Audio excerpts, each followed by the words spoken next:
This episode brought to you by the coming attractions at the beginning of a porno. It just seemed appropriate. Hey everybody, you are listening to Miscast Commentary. Oh yes, you are. You're listening to Miscast Commentary,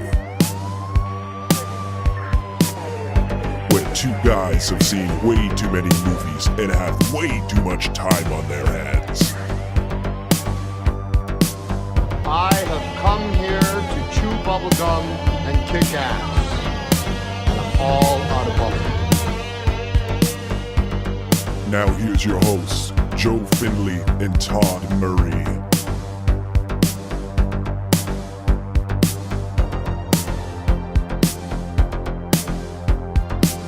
Hey everybody, welcome to Miscast Commentary. This is Joe Finley. This is Todd Tebow the Sailor Murray. And we are back with you again, and we are here with Tim Burton's first movie. Oh, that's right. This is Tim Burton's first movie. His first feature movie. He did some shorts and stuff some like short that. stuff. I forgot he did this. Yeah, well, it's him, and we're getting used to it, and we are going to press play. You're getting right into it today. You didn't tell them what we're watching. No, they'll figure it out. It's Okay. Pee-wee's. It's Pee-wee's Big Adventure. Pee-wee's Big Adventure. I told you last Unlike week when he what was in the Figure theater, it out. wasn't that big of an adventure, but he still got kicked out. I was probably a pretty big adventure going getting your picture taken by the police. Who doesn't, like, I mean, seriously, I'm going to say, I forgot about this. Mm-hmm. Now that we're watching this movie and Pee Wee Herman was arrested and music composed by Danny Elfman. This was his first movie, too. Wonderful. Mm-hmm. I don't know how they got hooked up, but that's like a match made in heaven. I will tell you how they got hooked up. Oh, good. Okay, wait, let me finish real quick. Yeah. I used to work in a porn theater. Is that true? Yes. I don't did not know if know I that. ever told you You this. never told me this. It was This about is 6 months in Toronto. My dream job. And when I heard, this was before I had heard, Pee Wee had been busted. Phil Hartman was the co-writer of this movie. He co-wrote everything that Pee Wee Herman did prior to his because death. he was the mailman. Yeah. Well, but yeah, he was essentially a co-creator of Pee Wee Herman. Oh, no way. Love you, Phil Hartman. Yeah. Anyways, when I heard that, you hear that he got kicked out of a porn theater for jerking off, that's what you do in a porn cinema. Yeah. Like, what? Like, oh, God, like, shocking. Yeah, that's like you get kicked out of a French restaurant for eating a duck. Yeah, like, what the frig? I remember none of this movie. These bike helmets piss me off.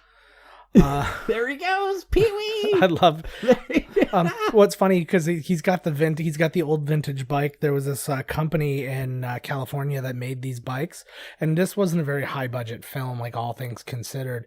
And they basically told them, "We'll pay you $10,000." They made 12 of the bikes, which somewhere between, they say 10 to 12. It depends on who you ask. Right. And they said, "We will give you $10,000 for the bikes, or we will give you a credit in the movie, but it won't be both." Right. And well, so what did they pick? They took the money.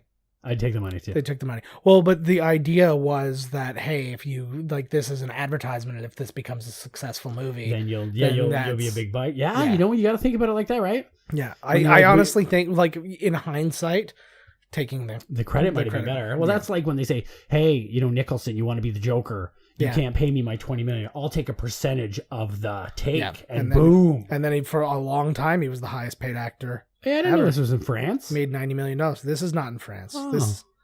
This is definitely an awake sequence, right? Oh. Right? He's not dreaming. Look at that crown. That's the a nice crown, man. When I get crowned king of the world, that's the kind of crown I want. I like this idea of everybody clearing out for the dream. Oh, he's so happy. That was the face he had in the theater. That's right exactly it. That one too. That was awesome. Look at the makeup on him. This is the thing. I mean, I don't think that anybody has ever mastered a character so well as this. So wholeheartedly, yeah. And like to the point where he was doing it 30 years later and still nailing it. Like he's a 50-something-year-old man now, and he looks exactly like this still. And I still need to see the new one. Mm-hmm. I totally forgot about it until we were watching this one. Yeah, it was great, and he like appeared on a couple of shows. Like he appeared as Pee Wee on Conan, and it was fantastic. But just like, it's so good. But something interesting with Paul Rubens, though, the first time he played Pee Wee Herman was not in anything Pee Wee Herman related. It was in Cheech and Chong's next movie. I was just going to say Cheech and Chong, yep. Cheech and Chong's next movie came out a year before the Pee Wee Herman show came out, which was that was co-written by Phil Hartman as well. And then Pee Wee's Playhouse didn't come out for another couple of years after that. How did he put his clothes on down there? Yeah, that was supposed to be reminiscent of the old school Batman. This is like this really was Ernest out first or was this out? Because his house really reminds me of Ernest's house. I want to say that this was out first, but I'm almost positive that Ernest was doing his commercials before this. Huh? Because this really does remind me of his house. Mm-hmm. Maybe they got timeshare going on for the play. Oh my god! Yeah, he had the severed face on a friggin' plate. Yeah. So in addition, this was written by Paul Rubens and the late great Phil Hartman. Oh, I miss Phil. Love him very much. He wrote everything Pee Wee Herman until he died it was 95 he died or 98. I have this. I don't know. This just seems so ridiculous. It's like your breakfast making time is just like way longer. Well, it would take you longer the previous night to preset everything. Dear Lord. But that's okay. We'll let that slide. The third writer on this was Michael Varhol, and he wrote this, and he also co-wrote with Christopher Guest on Christopher Guest's feature debut, which was called The Big Picture, and tons of people in that one too. Yes. If you look that up, it's like Hey, is his new mascot show out yet? It's been out for a long time. It's great. Is it? Yeah, it was a movie. Oh, it's a movie. It's a movie. It was great. Oh, I thought it was like a TV show thing. No. It wasn't as good as the original 3. I count the original 3 as the great ones. So Waiting for Guffman, Best in Show, and A Mighty Wind. Right. A Mighty Wind was its own thing, like Best in Show and Waiting for Guffman were the best. I love just the idea of this. The writers came up with this. I'm just going to take a quick break and tape my face into a weird shape while breakfast is going because I got time. What a waste of all these products. Pee-wee, come on. You're going to drink all that orange juice. Look at pancakes hitting the ceiling. Abe's making pancakes. Although, give it up for that Teflon pan. That's a... He's a masochist. Look at him. I love it. What a creepy weirdo. He weighs himself. He weighs 98 pounds. 98 pounds. I was kind of hoping it was in kilograms, but don't it's not. Leave the house today. Maybe not. His house, where they shoot all this, is exactly 1 kilometer away. See, we're Canadian, so we know. It's just over half a mile away from where the restaurant where Sarah Connor worked in Terminator. No. Yeah. It's California. Okay, now Mr. T cereal. Yeah, and I need you to know something. That is not a fake cereal. That is a 100% real cereal. Yeah, there's the Quaker logo up on the left. That existed for a time. Surprisingly not chocolate. Yeah, and essentially what it was Captain Crunch shaped like teas. Oh my god, is that what it was? Well, look at it when he pours it out. This is a real cereal. Look at those eggs. He cut all the whites off. So it's essentially just yolks. Which is fine, I get it. But I get it, because sometimes the whites suck. That's what. See, look at it. Is Captain Crunch in the form of a tea. It's nothing to it, baby. I pity the fool who don't eat their Captain Crunch in the shape of a tea. I pity the fool who doesn't pour cereal on top of their breakfast. Yeah, right? And I pity the fool who doesn't eat with the giant novelty cutlery. Yeah, well, I would too. He's very quirky. He is extremely quirky. I'm terrified of moving into a neighborhood where somebody like this. No, he was at a straight theater. Look at that oven. That oven is quirky enough. You couldn't fit a turkey in there. Is his chair talking and stuff? Where's the chair? No, this wasn't like Pee-wee's Playhouse. His house was weird, but it wasn't alive. Oh. So that all came later. Actually, weird shit. One of the guys who he was like Lambie and Cherry or whatever, right? Or Jambi and Jambi and Cherry. I can't remember the fucking names. That he appears in this movie though. Mecca like a high, Mecca hiney ho. Oh my god, look at that. That looks like the funnest summer ever right there. You see that crazy? Buddy, close the window. I like that the neighbor loves him though. He's really crazy Pee-wee. He's really bringing down property values, but just still, he's so lovable. I love him so much. So what is Pee-wee's? Oh my lord, look at this. This is the security system. Yeah. You were about to ask what Pee-wee's job was. Yeah, what the hell? How's he afford this giant house with all these gizmos? I'm going to assume it's an inheritance thing. Or a trust fund of some kind. Yeah. I picture that if you actually met his family. Oh my god, this is like friggin' Adam really West's elaborate. backyard. Well, everything was meant to be very Batman-esque. Like, that's why he's got the pole and all that stuff. I love how much they like really like play up this bike, which is really a subpar bike with a bunch of shit on it. Look at those streamers. Yeah, it's fantastic. Does it have a card in the spoke or some of them? Oh no, it does. It has a vortex. Yeah, it's got a little. Yo, you said the one time that your vertigo kicked in. Is it literally like I think when you're standing there and then the whole background turns into a big spiral and you're like, oh no. It kind of feels like if you've ever seen just like a video where they just start distorting it, like squishing it and stretching it. And that's what it feels like. Like Prometheus. Yeah. And the X-Men. Yes. That little kid. Oh, he messed up Wolverine. Some fierce man. He was crying. Well, you shouldn't have cried. Yeah, Prometheus will mess you up. Should have been a man and not cried. So yeah, we were talking about Danny Elfman. So this was his first movie. He was asked to do this movie because Tim Burton went and saw Oingo Boingo in concert, and Oingo Boingo's lead singer was Danny Elfman. Seriously? Yeah. Danny Elfman was the lead singer of Oingo Boingo? Yeah. What did Oingo Boingo do? Hook me up with an Oingo Boingo. Hum me a couple bars with some Oingo Boingo. Oh, here comes Francis, you motherfucker. Francis, this guy here, Mark Holton. He was chubby in Teen Wolf, which came out shortly after, like right after this. Oh my god, yes! And by right after this, I mean they were in the theater at the same time. And then he was also in, Leprechaun, the first Leprechaun. He played Ozzy in that. That is right. And then he played Jennifer Aniston. He played John Wayne Gacy in the movie Gacy. Oh god. And then he's in a bunch of random other stuff. He's still a working actor. He does look like John Wayne Gacy. Yeah, like good casting. Yeah, not just a little. He might even be John Wayne Gacy. Oh my god. Stop for South, Francis. But he was the perfect archetype for what they wanted at this time, Look right? at all that American money. Like just what does he say? Francis Bacon? What's his last name? Francis Bean. Dude, that's Nirvana kid's name. Yeah, they Look at this. They hate each other. Weird Science is one of Oingo Boingo's songs. Weird Science. Yeah. So there you go. Man. But anyways, so they asked him to do it, and he's like, I'm not like formally trained, so he doesn't know how to create scores and orchestra and all this. So the guitarist of Oingo Boingo basically helped him and did the orchestration for him, and he wrote the music.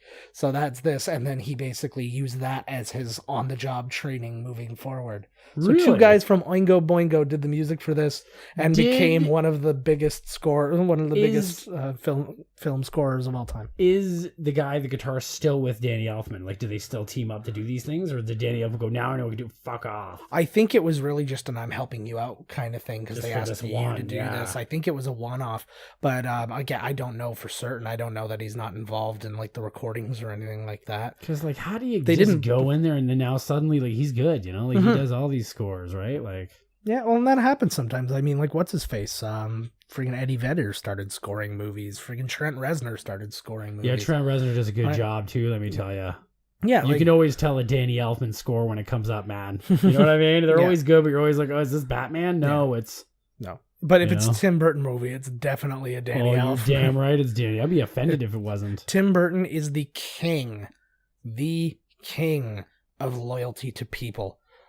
It's like Helena Bonham Carter, Johnny Depp. Yeah, it's like these people show up from movie to movie. Even friggin' Paul Rubens is in more than one Tim Burton movie. Have you seen the Home for the Peculiar Children? What's that one? Oh, Miss Peregrine's Home for Peculiar. Did you see that? No, I haven't seen it. I didn't see the other. Must have been good.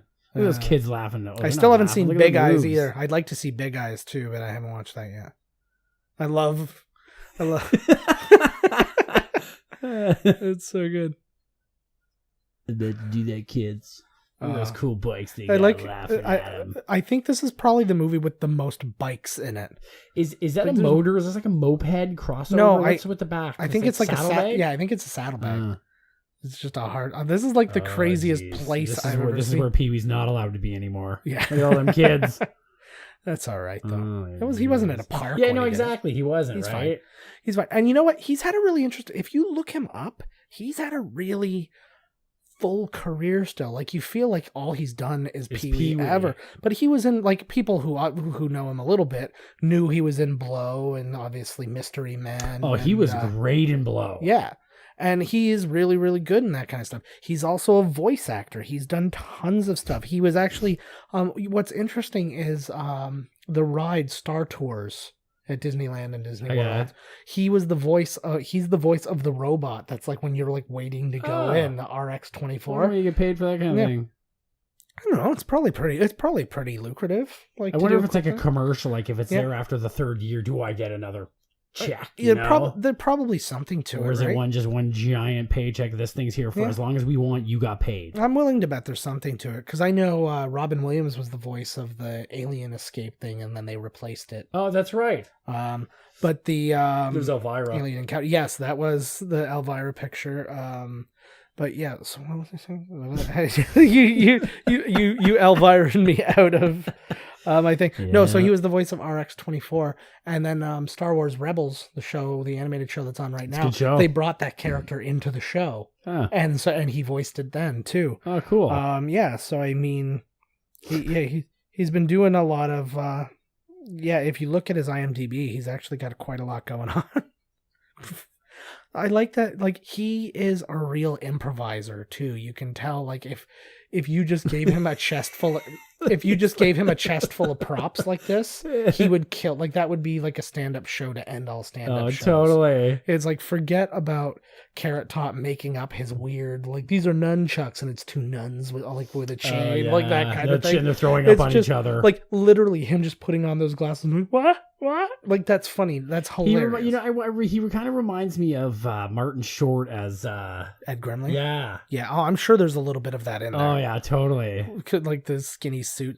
You know who would play a good, like, facsimile? Like, maybe, like, he wouldn't do the character. I Like don't a know that he would do the, like, Pee-wee Pee-wee Doppelganger. evil Jim Pee-wee. Parsons Jim from Big Bang Theory. Oh, I could see that. Yeah. Like, very dark, similar. like when Superman went all dark in Superman 3 and he's getting drunk and shooting peanuts all over the place. That could be like the evil Pee-wee. Again, this is some kind of, like, they need to have some kind of thing that brings all his family together that, like, has that. You could find, like, he looks exactly like him, dresses exactly like him, only he's a CPA. Like, right. Like, something like that. This area he's in, this mall looks like the greatest mall area ever. There's like a magic shop. Look over there. There's like a... These things can't be like animatronic. Those things have to be people. I'm just based on budget and stuff like that. That's probably John Favreau behind there or something. Absolutely. I have had Chuck's Bike-O-Rama, Woolworth. Look at that Woolworth. Somebody mentioned that the other day. We were broadcasting this. Here's this weird BMX team for some reason. Sweet. The main BMX kid who's talking here is actually a producer now. He stopped acting a while ago. Where is his name? David Glasser. He stopped acting in '93. He produced Agent Cody Banks. Oh my God. He produced the there's what's her name? There's Dottie. Right. He produced the Bradley Cooper movie Burnt. He produced the sequel to Crouching Tiger, Hidden Dragon, and he's currently producing a TV show that David O. Russell is creating. Nice. Yeah. It stars Jennifer Lawrence as a down-on-her-luck woman who takes no prisoners. Oh my God. I hope that's true. I hope it's not. Because she has nice boobs. I have had it with that woman. Okay. Well, that's fine. I told everybody don't go see Passengers, and they didn't. Like, literally everybody didn't. I was kind of feel bad. That thing was basically built to be a hit. Yeah, like a blockbuster. Like an easy hit. Yeah. And then it was just like... What was out? Rogue One? No, this was after Rogue One. Passenger. It was near Christmas. I feel like it was Hidden Figures. It might have been, actually. I think you're right. I think Hidden Figures beat Rogue One, and then that came out the same week. Yeah, there we go. I think you're right. Good call. I want you to know that in my lifetime, I'm a huge bike rider. Yeah. I ride my bike everywhere. Yeah. Like, I don't ride it in here because it's like mine, whatever. It's disgusting out, but I was riding yesterday. Yeah. And I have had like 4 or 5 bikes stolen. Mm-hmm. Honest to God. And I'm like, I know, I Pee-wee, man. I hear you, bro. Should we tell the story about when my bike got stolen? Because Todd's are probably very run of the mill. Mine was weirdly dramatic.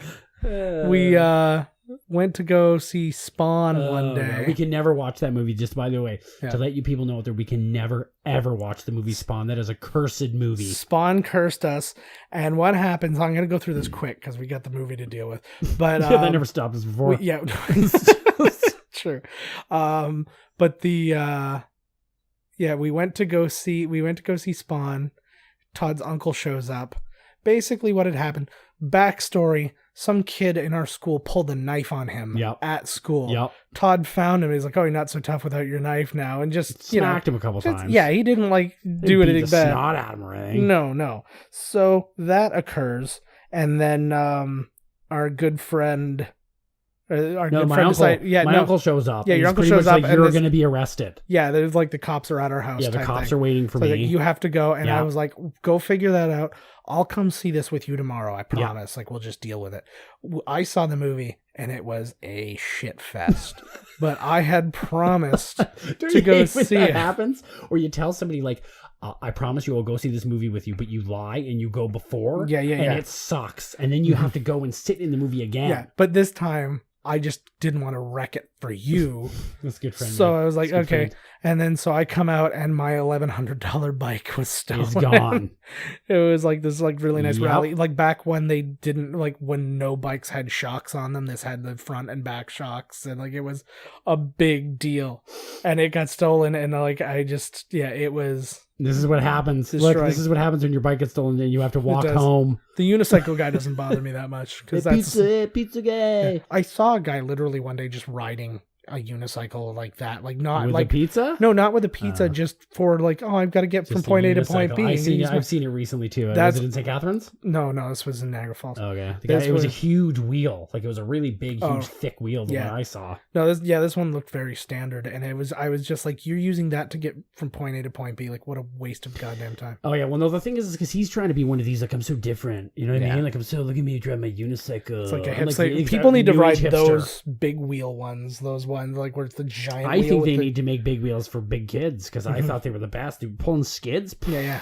No, but I was talking about that one that just like the pedals are directly hooked onto the wheel, and it's just the one giant wheel and then the tiny wheel in the Yeah. back. That guy just went by. You're This very was actually tricycle. meant to be a like a little bit of a Hitchcock, like Vertigo, Yeah. reference. Talking about Vertigo. Well, I know. I'm feeling dizzy. Look at this. But again, the homage to bikes, it's everywhere. The The Soviets. Soviets. Exactly. Better be red than dead, baby. I like the writing in this. It's very simple. There's not a lot. Like we just went minutes without any dialogue whatsoever. It was just because again, like I was going to just say Beetlejuice, but I was like Beetlejuice was very similar. You had these long visual, like you have a lot to take in, and I mean that was a much more visual movie, obviously, but because of the design. But this one had all the bikes and had like You still his gonna do part reactions 2? Yeah, it's announced. They are. Yeah. That's wicked. So by all supposedness, it is going to be done. Is Phil Hartman in this? He does have a small role in this, yes. Oh man, I love this. Is another great house. Again, just the design. This one, it's a lot simpler than Looks the like some other old Hobbit Tim hole. Horton movies. Yeah, I do like. Well, the this is Hobbit. because he hasn't gone into his morose. Oh. Like it seems like he's not there yet. You know? Yeah. Oh my god. Odd Job. This guy was recently arrested. What? I can't remember for what. He was like something bad though. It was like I think it was like sexual assault. Really? Yeah, like I don't remember. I just remember the guy who played Odd Job went to jail. Oh, for giving an odd job. Yeah, probably. But oh I god, asked for a hand job, not an odd job. Get the fuck I out of love here. that. He got that thing attached really quickly. This is the tub to end all tubs. I would have a bath every day if this was. Oh my my tub. god, you can get me to bathe every day. Jesus, that's how the man gets you. Yeah. Oh, but still. Oh that's my what I'm god, saying. he's Oh, just spitting it out. yeah. Well, whatever. Right. Francis, come Whatever. on. Somebody else will clean it up. I feel like I've This seen looks that actually stairway in no. something. You know what? I was just going to say that. I guarantee you that's the stairway from Amazing Spider-Man 2 You think so? when he goes to see Dane DeHaan as what's his face? Name there. that stairway. Yeah, But it does really look. It looks like the one from Exorcist or something. It looks like no, it yeah, looks like one of the ones I've seen. You know those haunted shows, like one of the she's running something. Yeah, no, I like it. Looks exactly like when what's the bad guy's name? Green Goblin's name? What's his actual name? Willem Dafoe. No, like the character's name. Osborne. Yeah. When he Harry goes or Norman or... Yeah. So he goes to see Norman Osborn's dying, and he dies, and he goes to see Harry, and he's standing at the top of the stairs, and he's at the bottom, and it has this like slow. I guarantee you those are the stairs. Okay, everybody out there in podcast land, all you staircase aficionados. Yeah, I actually recently got rid of my biannual Staircase Aficionados magazine. I'm really regretting that. Wow. I think it was covered in last month's too. Oh my god. Look at this rumble. The slide. He's just sliding around. I feel like that character would be played by a Samoan now. He's not Samoan? No. Oh.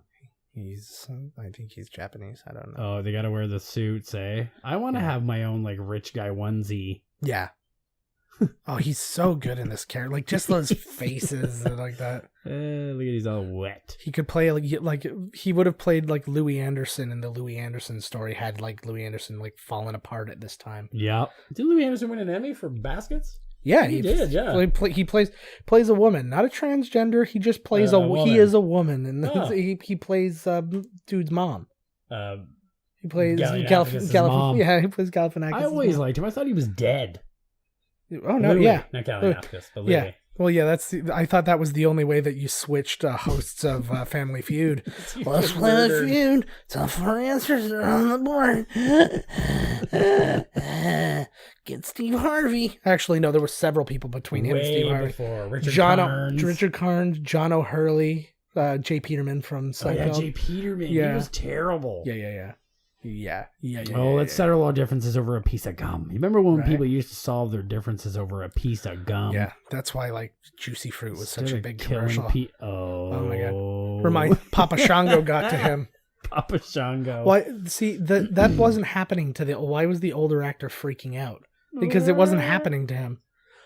Dottie, speaking of people who are voice actor people, like she became a mega voice actor after this. She voiced Tommy Pickles in Rugrats. She's a voice of one of the Powerpuff Girls. Crazy how much work you can get doing voiceovers. Well, if you can control looks like Yeardley Smith's sister or something. She does, but if you can control your voice and make it do even just slightly different things, right? You work forever. It's like you have hundreds of jobs a year. Look at that guy. He looks kind of like Chris Kattan. He kind of looks like Squiggy. Yeah, a little bit of that too, which I'm sure was on purpose. Look at him. This looks like the place in Roadhouse. What? Last week, we watched a movie that took place in Detroit. This guy's wearing a Detroit Tiger shirt. Nice. Where's our St. Elsewhere? I don't have. I have no tiger. I have no. Yeah, that tiger was in St. Elsewhere, and the right tusk. But no, I got no St. Elsewhere on this one, unfortunately. I hope those aren't real. You think those are real? They could be, but it's not like they ordered them specifically for this. Oh, they might. I like that all of these people rode their bikes here. Like everybody's got a bike. Even the old bike meeting. Look, even the old people. Oh, the dog's right into her. Oh man, everybody's here now. Is that dude there in the suit? Is he in the show? That guy there? Does he play someone? Potentially, I don't know. I think we're gonna get paranoid about all the people because there are quite a few people in this everything. But also just who have been in the other Pee Wee Herman things, but playing completely different roles. Probably a lot of crossover. Right? Yeah. So it's it could be whatever. Anybody have picture frames anymore? Mm-hmm. No, it's just you thumbtack it to your wall now. Oh, yeah. I like that. I like that somebody got that picture. Bye.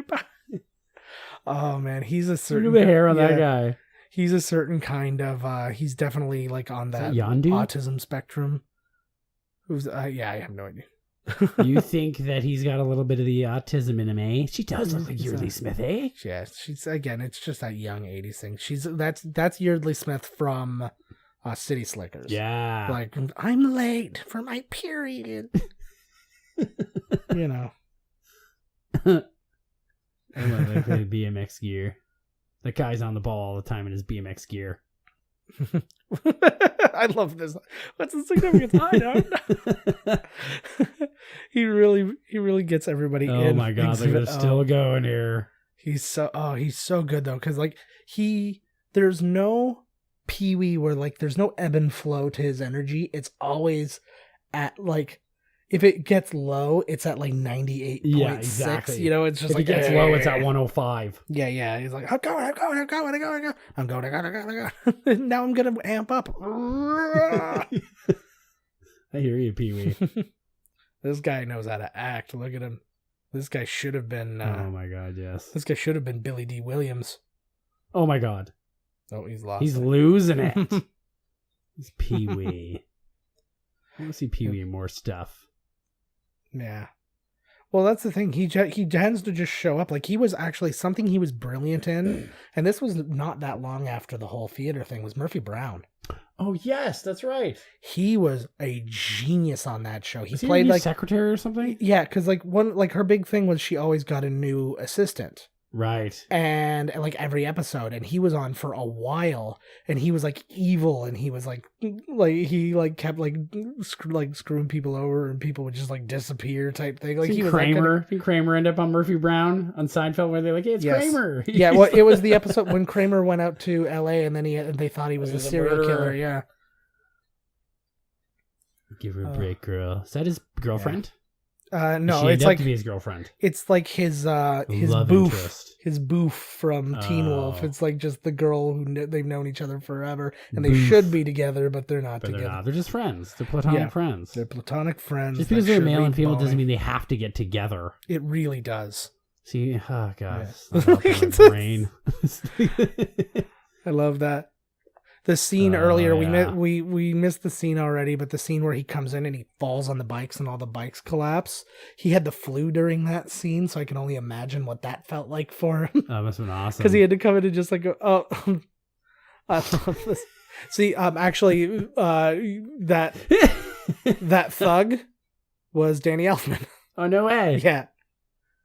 Because, he's just about to get his fortune. Because they stand in the alley at all times waiting for somebody new. Hey, who's... Oh, no, he walked through the other day. Yeah, hey, you're new. You're a regular. You're like... Yeah, but yeah, that was Tim Burton's little thing. It's crazy. Tim Burton's got one of those really weird careers. I got to talk about him a lot because when you were gone, we did The Nightmare Before Christmas. Oh, yes. And you ruined all your Tim Burton trivia. I wrecked all of it. But he was an animator at Disney. That's right. For a long time. And he started doing little things on his own, and then he got recommendations to do some other stuff, and like, so it kind of grew out of that.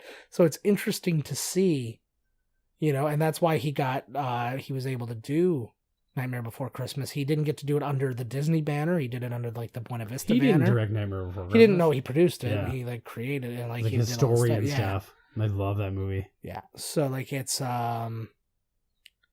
yeah, so like that was kind of his brainchild that he wrote actually while he was working at Disney. He wrote the poem that Nightmare Before Christmas was about. Right. And then he wrote the movie based on that, and then he basically because he didn't have directing experience, they went to get somebody else. Well, he went to get somebody else because he wanted it to get made. Good old Timmy B. What's he working on now?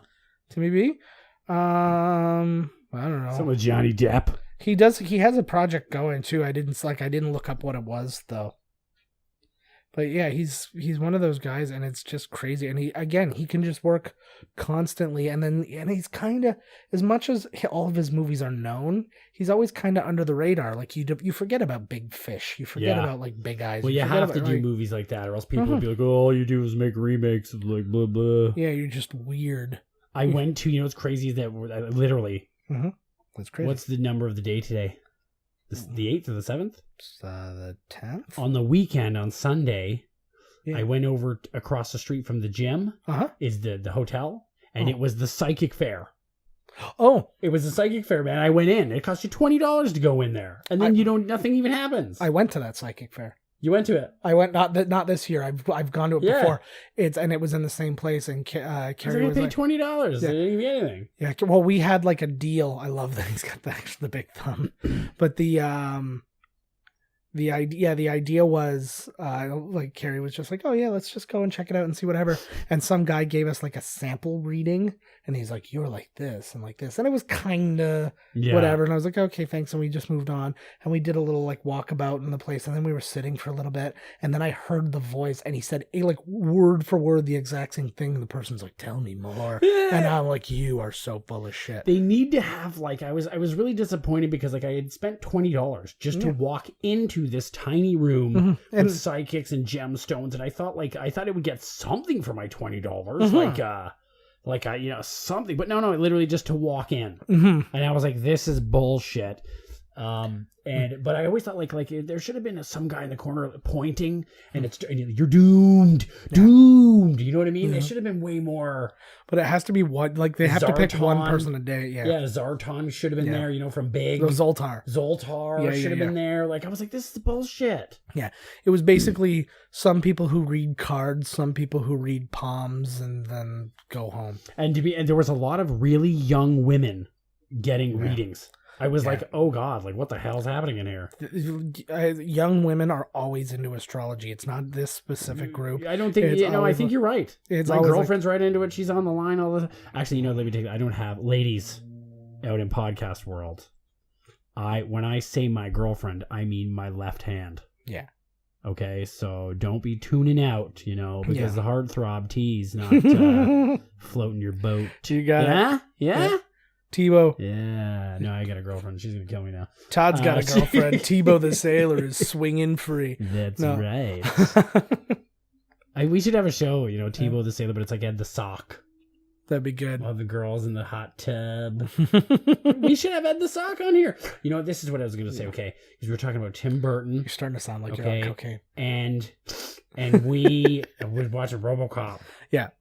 When I mentioned that money before, it's because it's for this giant pile of cocaine. So we get through 5 movies in a row. And one bill to roll up. Yes. I do heroin as well, but I do it the new way.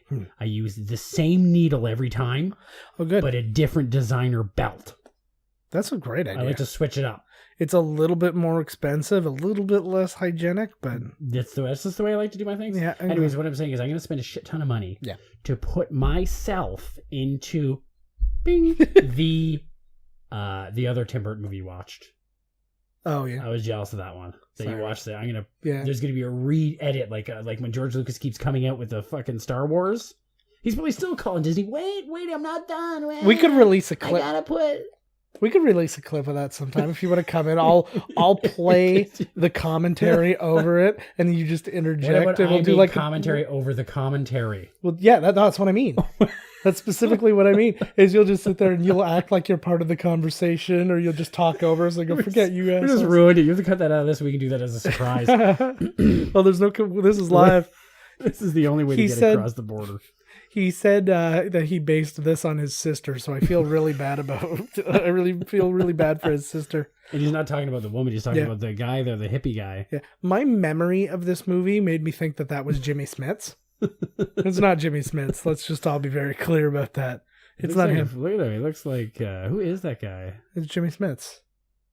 Jimmy Smits plays his beard. Yes. But no, it's just because when you're like thinking back to a movie and you remember and you're like, that guy looked like Jimmy. It was definitely Jimmy Smits then. It's like, I'm committed. Look at what is that? I love that. That looks like some olive oil. Well, actually, in the thing they said that a lot of like the design in the outfit and stuff was really inspired by olive oil. His actual behavior and stuff was based on his sister. But good God, so pale and scary. It's that nose too. Like, how is he not always a vampire? You know what? Realistically, he should have been the lead in Dark Shadows instead of. Is that movie any good? Not really. Dark Shadows. I'm sorry. I thought you were thinking the one by the guy who was in the Concords. He did a vampire one. What We Do in the Shadows or something. Yeah, I didn't see that either. It was supposed to be really funny. Oh, I'm sure it's hilarious. He writes good music. Well, depending on which guy it is. Yeah, I don't know. Because the one guy writes good music, the other guy is just there. He performs and he's you gotta have one of those. Yeah.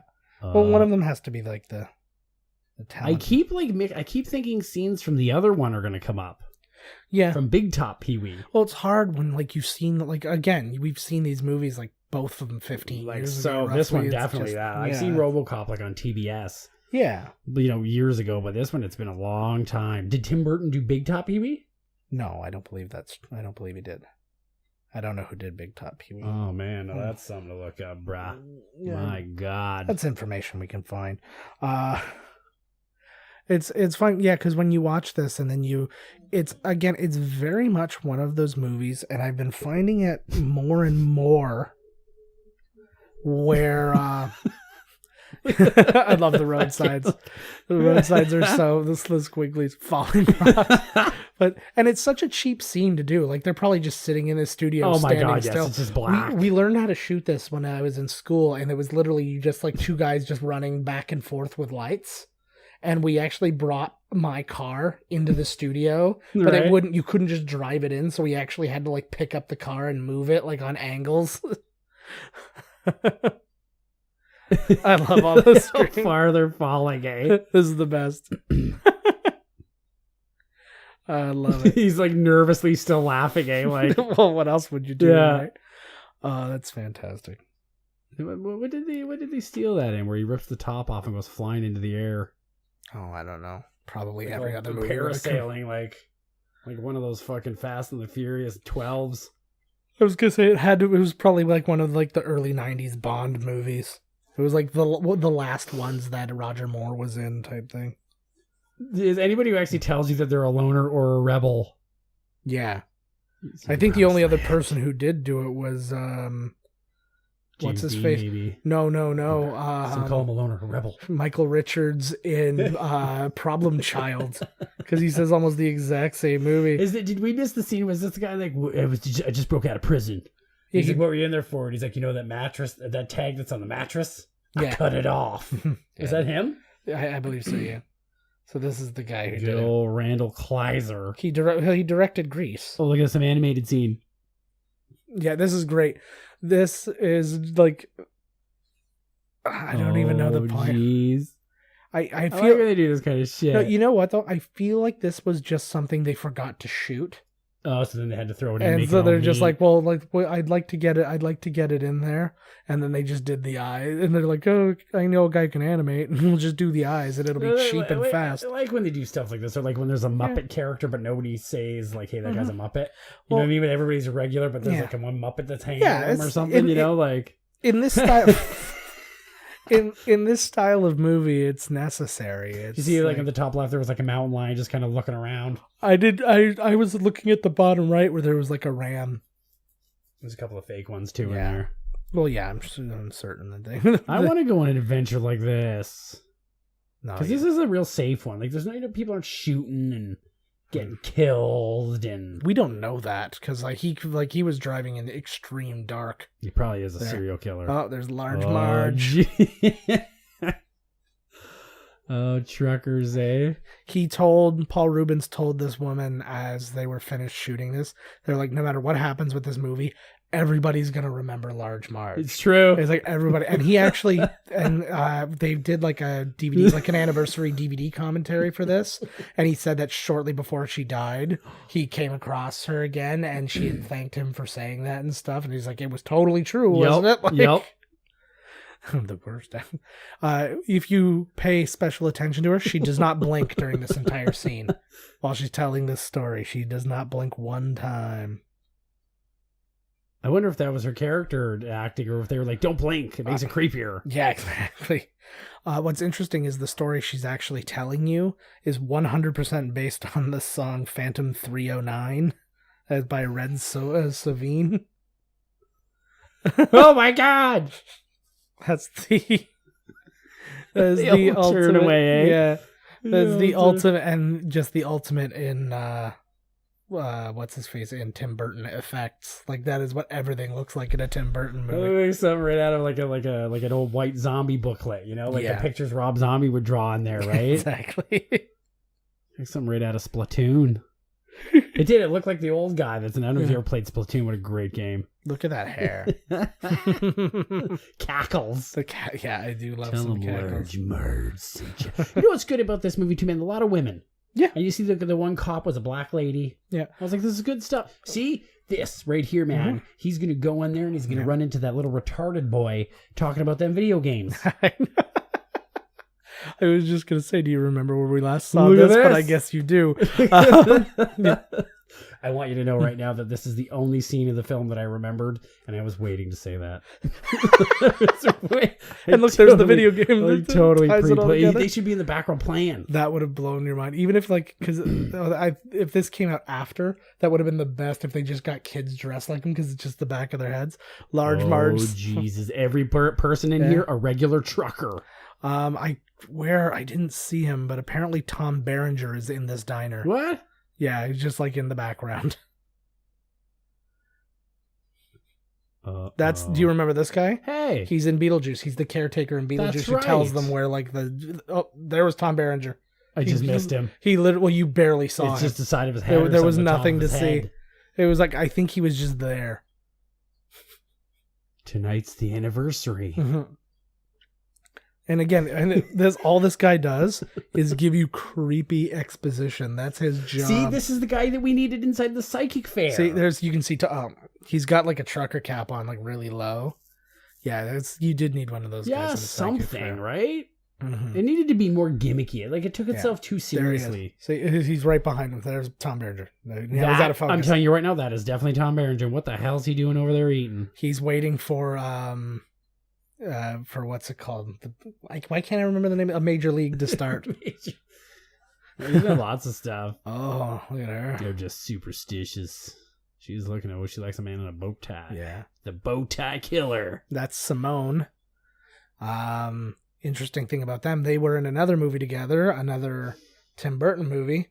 They both played the Penguin's parents in Batman Returns. I cannot believe that you just said this. I really wish I would have said it before, but when he was in the rain and he was going into the psychic, yeah, I literally was going to say he looks like the Penguin. I'm not shitting you, but I didn't. I don't know why I didn't say it. Yeah, and what's even better, he still plays the Penguin's father because in Gotham he plays the Penguin's father, where he looks precisely like Robin Lord Taylor, who plays the Penguin in Gotham. I don't watch it. But I know I saw a bunch of episodes. I thought it was pretty good. I just don't like the way that they've changed everything. Where all the bad guys already exist as Batman's growing up. It's the shit you got to get over. Like people watching like friggin' what's it called all the time. Like I used to have a problem with like Smallville for the same reason because I was like they're just making up their own stupid drama stories. But that's what people want, I guess. Well, and what kills me She's too, sweet on Pee-wee. Look at her. And they're all so their character in that. Like the Riddler, like when he's like the forensics guy. He's like, "Hey guys, I found the bullet. Riddle me this," and I'm like, "Fuck you immediately. Fuck you right now. Fuck you to death." Like it was just. So how is he not supposed to know right away that that's him? Yeah, right. Yeah, like you instantly figure all that out, and then there was just like, and then they met like Poison Ivy like 5 seconds in because like they go into this apartment and it's all shitty in there, but there's a ton of plants and there's this little redheaded girl. Yeah, and it's like, oh, there's Poison. Or the guy that they said was going to be the Joker, and then it turned out like he wasn't. Yeah, look! She brings all her boys into the old rump of the dinosaur. I do it in the ass. Ooh, of the dinosaur. Oh. This kind of reminds me of how Homer got Marge pregnant at the mini golf. Oh, that's right. She's sweet on him. Totally, I can tell. Was that her boyfriend? It doesn't. It looks like Bluto. It does. He looks like what's his name? He was the guy that wants to punch Will Ferrell in the face, and just kind of want to punch in the face. Everybody. Well, he was Rob Corddry. What the hell is the guy's name? Well, Rob Corddry is a person, but he doesn't look like him. He was just in some stupid diss battle show. Oh, was it? He was in Dumb and Dumber 2. He was. I'm trying to think of something really big. Don't you remember him in? Kind of just want to punch you right in the face. He worked for the Adam. I know who you're talking about. I can't think of his name. Doesn't matter. Doesn't matter. Let's skip him. Yeah, seriously. Oh, buddy. Yeah, oh god. Leo's been there. Like she wants to make now you're like, oh Jesus. Now you got to listen to her cry. She looks like an old woman. If he would have done what he should have and started making out with her right when they got in, he wouldn't have to listen to this goddamn sob story. That's true. What's also funny, she kind of looks like Gina Davis when she starts to like age and like deteriorate at the end of Beetlejuice when Otho's doing the spell. That's kind of what she looks like. Sorry. Yeah. Sorry, not to body shame, but Oh, yeah, I'm Buddy. He was in Demolition Man. Demolition Man. Every movie we do ties together because they all take place within a 5-year period. That might be what it is. We need to actually do like a chart at the end of the season. I've actually been working. Have you? I've been working on one. I'm trying to I'm just getting data together right now about I want to see what our longest movie is, what the average year we do, and that kind of thing. He looks a little bit like Richard Mall. Yes, from, he does. Night Court. He's a mixture of Richard Mall and the guy that I can't think of his name. It's on the tip of my brain. It's fucking killing me. Nice.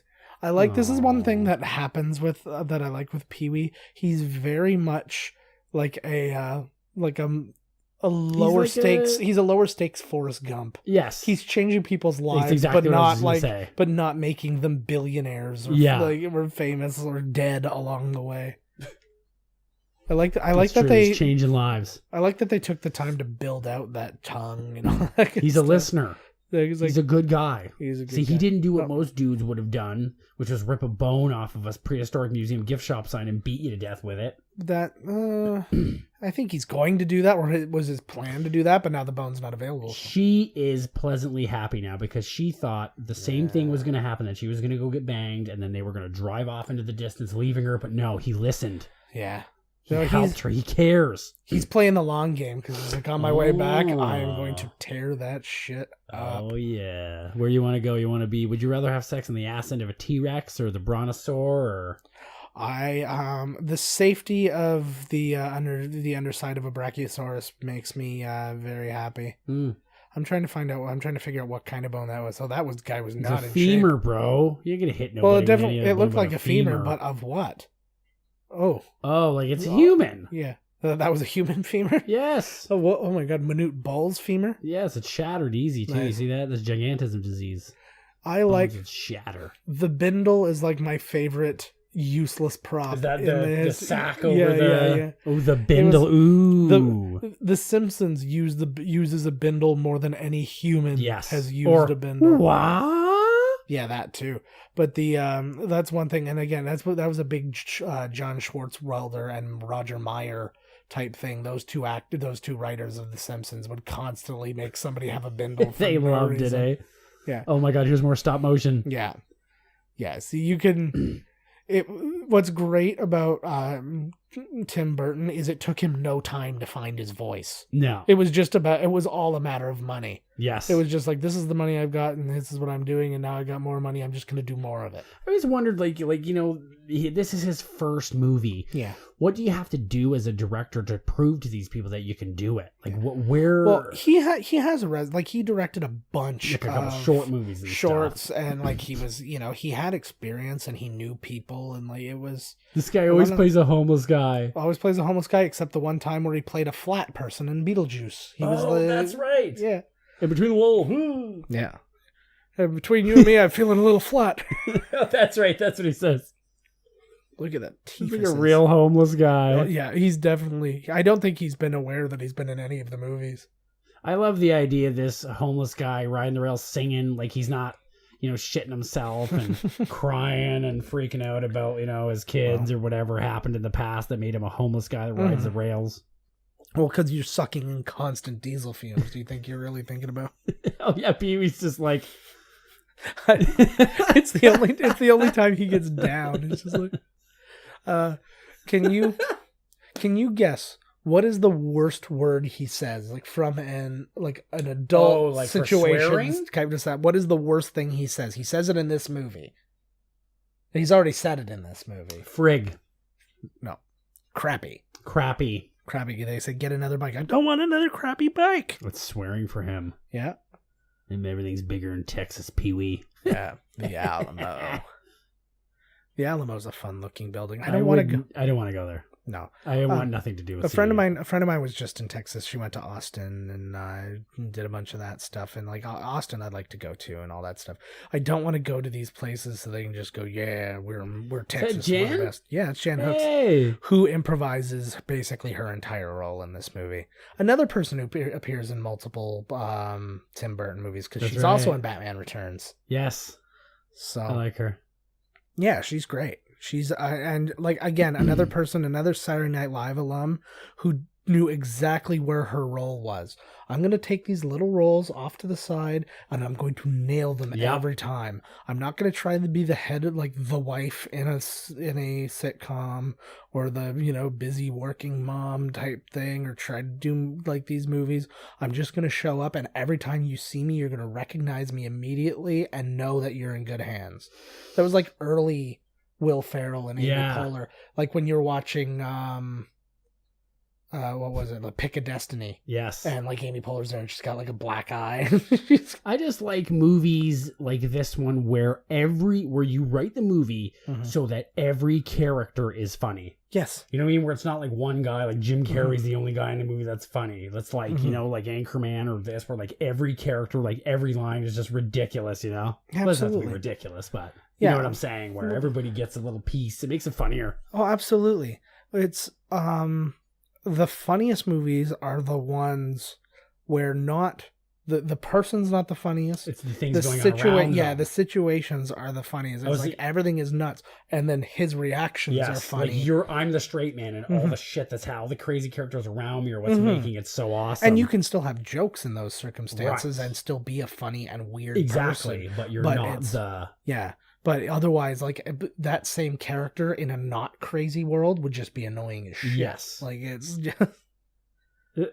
I don't know what it is. Like, do you feel the same about like funny women I find really attractive?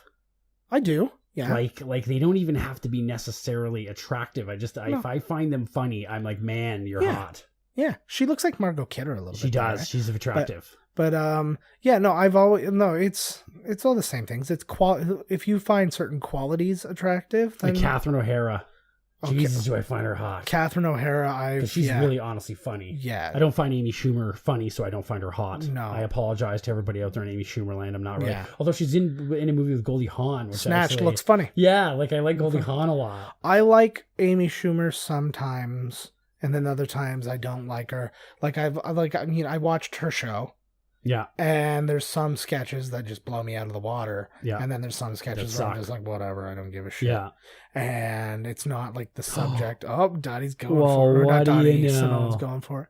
Baby. Simone. It's like I'm going to become a country star. Yeah. What is it, country star? Yeah, she's going to Paris to be a model. Yeah. What kills me too is like when you create you create a character like this and you do it over such a long time, all the decisions that you had to make at the beginning and then now you have to keep his voice and the way his voice changes. So he's got that kind of that high-pitched nasally kind of regular thing, and then the one that goes a little throaty as well as that, and then the and like those three things that go in and out and in and out, and he knows how to use that, and it's just like that's a lot of character work. Well, once you've created a character and after doing it for so long, I think it's probably just second nature. Well, it's probably second. Think about it. It's probably second nature, but I think like you also probably created this role with no intention of it being your life for the next 35 years, right? And you're like, I have to sustain this. I don't think so. I wouldn't be bothered at all. If I could be in one movie and everybody was like, man, that movie was awesome and he was awesome and I was known as like, who cares? I would be bothered if like they were finally like, oh, look at this one trick pony. Like I would be bothered like Mike Myers is an example where like he makes his Austin Powers and everybody likes it. Yeah. And he does his Shrek and everybody likes it. It's all the same voice. And it's all like the same stuff and doing whatever. And then people will go, oh, he's one trick pony. But it's like everybody was liking it. So everybody loved it. Yeah, exactly. But then he comes out with something different. And then they're all like, oh, this sucks. And it's like, well, what do you want from me? It's true. Like, you can't tell me I'm a one trick pony. And then when I go out to do something else, you just say I'm human garbage. That's like the curse. That's the curse, man. Yeah. So I mean, people are stupid. Yeah, that's not fair. Actually, Mike Myers, looking forward to it. He's going to play Del Close, like the father of improv comedy in a movie about his life. Really? Yeah. I just looked at it. That's funny because I just looked at the thing online and why we don't see him anymore. Yeah. There's a lot of those articles. Anymore. There's so many. There's like, why won't anybody hire Allison Hannigan anymore? You click one of those, it's over. Yeah. It's like, I don't go online, and it's because of these things. Yeah. And it says like, why doesn't Mike Myers act anymore? And you click it, and it's like a little paragraph, and then it's like, now click next, and it's just ads. Yeah, yeah. And it's like, I can't leave, you know? You can't even find the text amongst the ads. I know exactly. Like, sometimes it's not even what you clicked. It's like 25 actresses who look nothing like they did in the 80s, and the first picture is of like Erica Eleniak, and you click it, and she's nowhere even in the thing. Yeah. And I'm like, the fuck? And it's all ads, and then something down there's got boobs, so I click that. Yeah. And then this warning comes on the screen and says, you're going to jail, the FBI's on its way. Yeah. Well, they did one time. It was like, Gabourey Sidibe's weight loss will shock you. And I hadn't seen her in a long time, so I'm like, maybe she lost like 200 pounds. Right. Like, who knows, right? So I look it up, and she's lost like 80 pounds. So she looks pretty much exactly the same. And I'm sorry to say that, because like it's, you know, I feel happy for her that she's, you know, in a way healthy. But I mean, you look the same. I clicked that one. Yeah, I clicked that one. Yeah, I like never found her either. I was like, I'm not going to click this. I'm good at finding them, but it's just like, you are the same. Don't act like you're not the same. It's like, that would be like me, and I'm like, okay, I lost 8 pounds. I'm like, boom, I'm a different man. It's like that means is my pants are a little bit more loose, slightly. Yeah. When maybe like this, it's because she's going to continue, like she's continuing to lose the weight. But I hear you. Yeah, a 600-pound woman loses 50 pounds. You're like, good for you. Yeah. Well, and that's like those. Oh my God, there he is again. Look at the size of this guy. Can't even run. Yeah, I know. I can't tell if that's his real body or not. I feel like they put some stuffing in his gut. I think it's like two guys like stacked. Like he just moves all weird, like somebody, like a midget on stilts, a little person. Oh Lord. That hot dog on a stick cart instantly reminded me of going to of watching The Jerk and then like having the pizza in a cup. God, I love The Jerk. He reminds me of like, I'll see you in the parking lot. Oh yeah.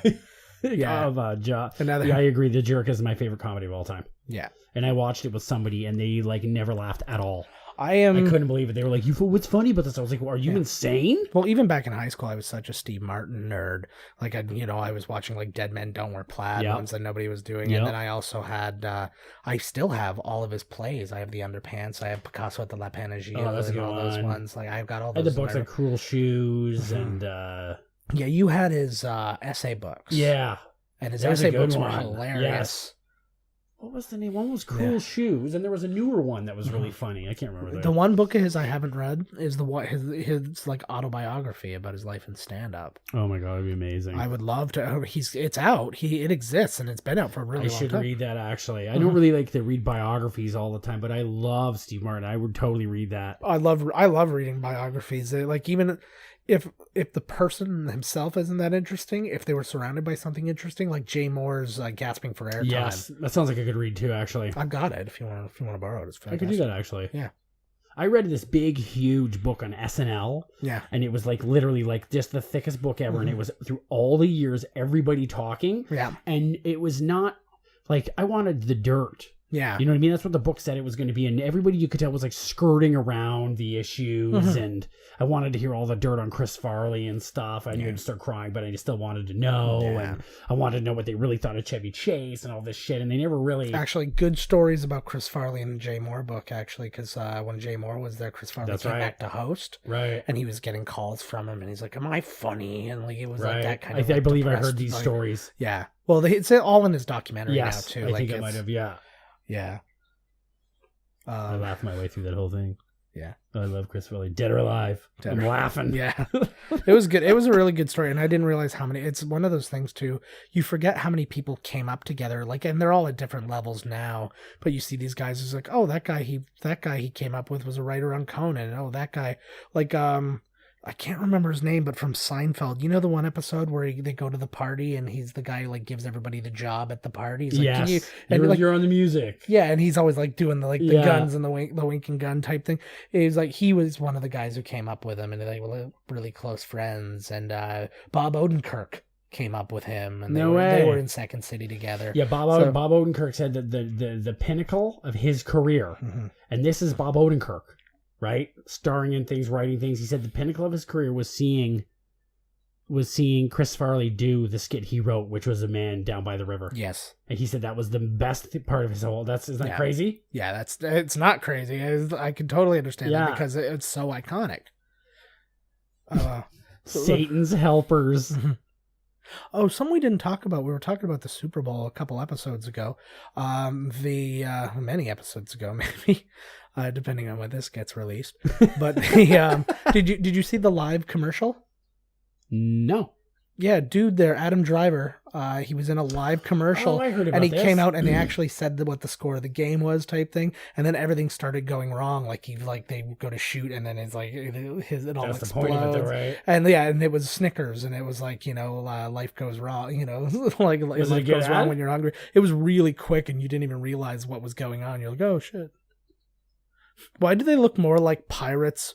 And or the grown-up version of the Lost Boys than bikers. No, so they sort of look like old aviators mixed with the Lost Boys, mixed with like bikers, Mixed with Duck Dynasty. Yeah, like what the freak are these guys? Like eh? that guy. Because actually, that's the guy who was just yelling there, the guy who reminded me of Adam Driver. I was like, oh yeah, speaking of Kylo Ren. Looking dude, eh? He really is. He is proof, and he was even worse looking. He was in the military. Oh, hey, see this lady here? This is Elvira.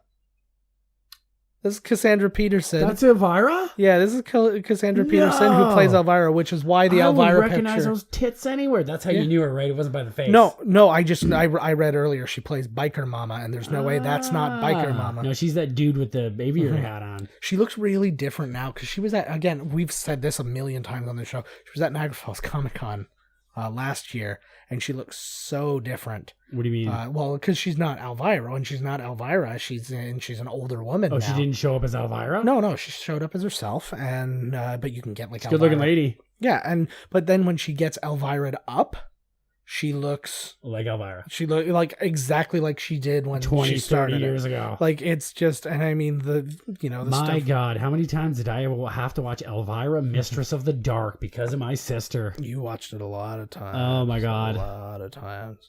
I think you saw it about 100 times before I saw it once. Oh my God, is Michelob still a beer? Yeah. This is not the. I want somebody to keep track of this for us. I've asked if that is still a beer more than once. Not Michelob, but I asked about something else in the first episode, in like Marked for Death. I remember, goes, "That's still a beer?" And you're like, "Yeah." Like it was like an obvious one. Oh yeah, I was like Budweiser. Yeah. The guy just like this guy's never like even looked at a bar before, so it's a real question. There's nothing wrong with it. Unless you got absolutely nothing wrong with it. Unless you got one of those vending machines that has the hot peanuts, I'm not interested. See, anybody who's out there that's got a bar and you want to get people in that don't drink, you better get that hot peanut machine oiled up. Why is it, especially again in road trip and or 80s movies, you get to the biker bar and there always has to be some kind of way to calm them? No, to sway them. But it's like, we're all gonna kill you. Oh, I'm gonna do this one thing, and everybody's like, now you're our friend. And it was the exact same thing in Fanboys, where it was like the gay bar, the blue oyster biker, but like it's all yeah, like it's, I like when you mentioned the movie because it went up against it. Ain't nobody leave this bar without singing the blues. From Adventures in Babysitting. Yes. So you have to make up an impromptu song that maybe they'll like, and I guess they'll let you leave. And it constantly happens in all these different movies. Even I love this is one of the funniest moments because I remember thinking I remember when I saw this a few years ago. Oh, they're going with him to the hospital. Yeah, I saw this a few years ago, and I just remember, and that's like when I'm way more critical of it than when I'm a kid, right? I'm like, why on earth would like he just be able to ride a motorcycle all of a sudden? That's a very difficult thing to do, and then he gets annihilated. The hell out of it. It was fantastic. Dream sequences. I can't remember if Francis even has the bike. I don't think he does. I can't remember. Don't say anything. I can't remember. I think what would be hilarious is if he goes back to that area where it was stolen. It's pull over. Yeah, it was the pull over. It was just some of his chain links fell off and he just assumed. I don't know if I told this one already, but whatever. We go around in circles all the time. It's like, all the time. Shit. I retell so many stories that my wife's going to leave me. And then you'll retell that story this is Beetlejuice about right how here. Your wife left you. Yeah, Did I ever tell you that story about my wife left me? Oh my God, yes. Okay, go ahead with your story. Yeah, I had a story. That's right. We were at a bar in Toronto. Mm-hmm. My friend, we were on the patio because my friend rode his bike and he was paranoid it would get stolen. Yeah. It was literally 15 feet. Mm-hmm. The people, we were all in a round table. And all the... Oh, my God. That guy did surgery on my... Is this your dentist? Yeah. Oh, my God. No, my dentist was a lovely woman, and she did a good job taking care of me. I'm still ending? swishing out... No. I'm still swishing out my mouth with salt water. Take that to mean what it is. But, and his bike was stolen while we were all sitting right there. wow. I mean, it was... You could see the bike clear as day. Some people were facing it. And all of a sudden we go out and his bike is gone. That's how good they are there. I would That's defriend... how drunk we were. I would defriend the people who were facing it. I'm like, okay, guys, you had one I think job. I was. I You think had I was one job. actually. I was Can't one trust of you. the people. You see what happens? The stories we've told today have exposed you for being present when bikes get stolen. Yes. I think you're the decoy for some mess. I stole my own bike. I keep stealing my own bikes and Yeah. I forget about it. You They basically don't suspect you if my bike got stolen, Yeah. right? you keep planning it out and then like just, oh, look at Dude from the Wonder Years. Another tie-in because we had the Wizard tie-in and now we've got a tie-in between the Wizard. The Wonder Years. Yeah. See, there we go. We found the bike. Oh, there it is. I like that he still has his bow tie like exposed. Oh my God, this movie's gonna end like every Mel Brooks movie ever. Yes. on a lot. Oh my God, running around on a lot. Yeah. There goes the Batmobile. Yeah. That's what I like. I like when it's a specific lot too because they can use anything that they have licensed. I like that. Oh I man. look like Barry from what's it called? Oh my God, Milton Milton Berle. Berle. Yeah, there's a lot of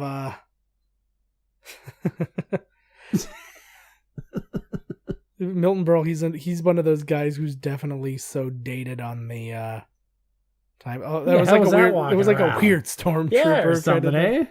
Yeah. This reminds me of friggin' Who Framed Roger Rabbit. Should be some Absolutely. cartoon characters running around. I would very much like to watch Who Framed Roger Rabbit soon too. Yeah, that's a good one.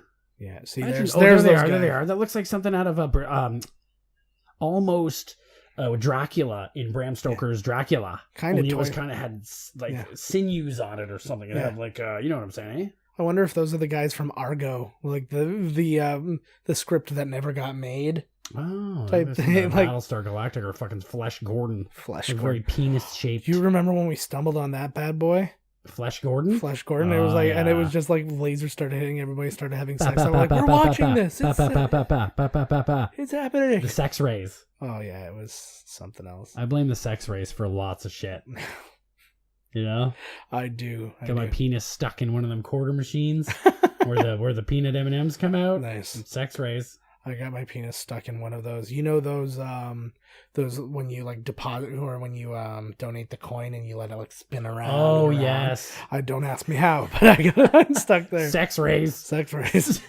Sex rays or a wizard did it. Figure it out. That's it. Wizards created sex Yeah. rays. I like that it's like nuns and orphans and he still has the bike prominent in the middle of the scene.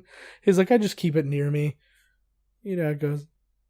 Oh, she's not happy with what's going on. Was a kid being a little bastard? Were these nun, like I've seen these nun outfits before. Were they ever real? Like these giant weird head things? Yeah. I think so, They yeah. look like paper airplanes landed on all their heads. Oh, I that's a love- child. That's Mickey Rooney, all right. I like that because I like it's not the he's an asshole kid, but he's an asshole professional Yeah, instead he's a of like pro. I'm rich, don't you know who I am type thing. He's just like let's get your shit together because I'm a professional here. You know why they used to wear those things like that? Because when Mother Teresa would walk in, you'd put your head down because if she made eye contact with you, she was fucked, dude, for real. Honest to God. Well, Totally messed. nice. And that's why you needed it like that. That should be fine. Plus, you could shield your eyes when she would beat on dying people. Nice. I just think it was trying to keep lesbianism from happening, so that you it'll don't bump block those you. things. Or when you're going to eat muff, it blocks you.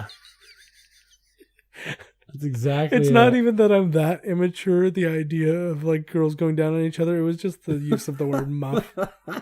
It's It a just- blocker. That's like the yeah. cone they put in a dog's head. It's for fucking lesbians, man. Yeah. Started with lesbians. Yeah. Oh yeah. Yeah, and on the Isle of Lesbos. Oh my god. Here's a hilarious thing. So he's facing off with 2 elephants. There were supposed to be 3 elephants. One of them didn't make the shoot because it was stuck in traffic. Seriously. That is a thing. They were all painted. There was supposed to be a 3rd elephant that was a different color, and it was being transported to the set, and it just didn't make it on time for the shoot. And they're like, I just used 2 elephants instead. I like when they say that. Where's that elephant? Traffic. Yeah, because they were all supposed to be like lined up. It's like, so just like blocking the alley. Look at that guy's got some speed. Did you notice the one elephant did like a move too? Like I think he messed up because Pee Wee ran and said something. And he did like a. Well, sometimes when extras they they act up a little bit in the background. That's what that one was doing. He was mugging a little bit, so his friends would for sure see him. I don't understand why everybody chooses a bike as their mode of transportation. This is like the first time, and it was like because like the first guy who chases him has a friggin' bike. Oh, this is very much like the Batmobile, his little bike here. Oh, absolutely. It was like, I think this is how he got Batman, was he made Adam West's Batman in this movie in so many different ways. Totally. And then he was just like, I'd love to make Batman. I was actually disappointed. I read an interview with Michael Keaton, and he was going to do Batman Forever. Really? And then he read the script and he's like, I am not going to do Batman Forever. He's like, good call. Well, because like he knew Tim Burton had left, and he's like, well, I'll still look at the script and I'll do all that stuff. And he's like, what are you guys doing? Like, this is not nipples. Yeah. Well, no, that wasn't that one. Batman in brackets nipples. Yeah. No, that was Batman and Robin. Batman. Is that the one with the Riddler? Yeah, Batman he was Forever. Yeah, that Batman Forever was Riddler and Two-Face. Riddler was too much, man. Yeah. When you watch Jim Carrey in some of those movies, dude, I watched Liar Liar like not long ago. I was like, oh my god. Yeah. It's like I can't even get through this thing. Yeah. He was white, and like God. Even the ones where like, because it was unacceptable for him because he was like a lawyer, like he would be institutionalized. But in like something like Ace Ventura, where it's that was a good one. It was acceptable, but it's still like you can't watch it too much. It's still annoying. Can't. Me, Myself, and Irene is good. Me, Myself, and Irene is the best because it's understated. Yeah. It's a little bit at a time because the one side is normal and the other side is crazy. You're not. And he's not going that nuts. No. Like that courtroom seating. He's going. I was like, that's it. I was like, I can't even handle this. I was like, I can't do this. I was like, I'm sorry, Jim. Like, I forgot that I tried to get through The Grinch. Yeah. Oh my god, I made it like 5 minutes into that movie, and I was like, how did they even put up with this guy on set? Yeah, I can't do The Grinch. It was like, holy god. Well, that, and I'm so attached to the original Grinch to add like 45 minutes of just extra garbage. Minutes. Like, I would have just make a short. Just make one that's exactly as long as. Oh, I love this. It's like the real Godzilla sound. It sounded like too. Yeah, probably. Of course, it's got to be some Japanese guy. The whole crew, right? Well, of course it would be. Hit him again. Bring him up in the air. They probably kept this in the shot too. Like if you watched that movie, this would all be happening. Or King Kong. This is Godzilla versus Rodan versus Pee-wee versus Giant Santa Claus. Happy fun time. Right? It's all in translation. Did the guy that directed that crappy Godzilla movie with Bryan Cranston, didn't he do Rogue One? Yeah. Rogue One was awesome. Yeah, Rogue One was fantastic. Well, and Godzilla had some good, but it still had the right moments. Oh my god, here's Twisted Sister. Yeah, anybody who doesn't know Twisted Sister, this is them. Oh my god. I like that they're just doing this on the lot, like they're not doing it on a stage, which would be the most obvious place for a thing to be shot. You're gonna burn in hell. Oh god, it's just in there. Like this was considered it's like D. Snyder that looks like him. Yeah, it's D. Snyder. This was at the time considered hard rock. Like this was metal. This is heavy shit. Like that's just like. Well, now they still like Black Sabbath out. Yeah, they still they still existed, but these guys like it was a different type of metal. Yeah. It was like the hair metal, but it was still the heavy. It was still considered heavy rock and roll. I always like the unlikely. Yeah, that guy goes for it, eh? Oh, I know. Why not? Tries to yell too. Yeah, why not? And it looks like they just said, just go for it, see what happens. I want you to know right now, I'm not going to do it. Yeah. But I can do a killer Tarzan yell. Yeah. I'm not going to do it because it will blow the microphone out. Well, we'll blow the microphone out. I have 2 sleeping children. Exactly. We don't have a studio yet. One day, that's my dream, is if so, we were doing. I love this. We were doing like that bullshit kind of what would you do with $10 million type thing if you won the lottery or blah blah blah. And I said I want to open a place specifically for the purpose of like just creativity. Have a couple of like studios. Have a couple cameras. of have cameras. Green But screen. allow people to rent the space. Yes. And use the space. So if somebody wanted to come in and do their own podcast, they could rent us. They could rent a. That's a good idea. Like your own studio. Yeah. If I won 10 mil, that's a good idea. But I think I'd try and make. That's probably a better idea. Mm-hmm. I'd probably make a movie. Yeah. I always want to be. It's too late now, man. Because anything I can do it. I ain't The Rock. But You're man, The I Rock. always wanted to You're be The an Rock. action movie. You better save them monkeys, bro. Mm-hmm. Well, I liked. It was a Paul Scheer who loves.